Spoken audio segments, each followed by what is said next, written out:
नाही. खोटं बोलू नकोस स्नेहा. सगळं समजलंय मला. तू कोणासाठी चोरी करतीये, कोणासोबत पळून जाणार आहे हे मला आधीच समजलं होतं.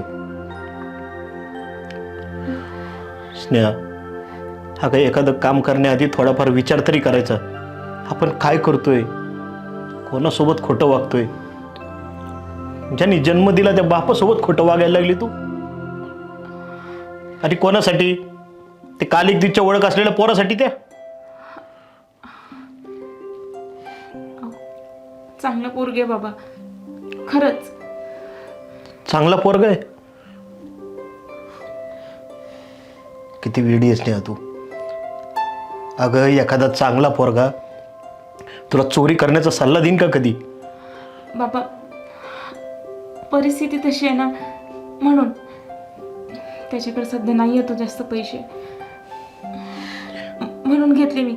आणि समजा मला गरीबा घरी दिलं असतं तर तुम्ही मला मदत केलीच असती ना. मला पैसे दागिने दिलेच असते ना. तसंच समजा ना.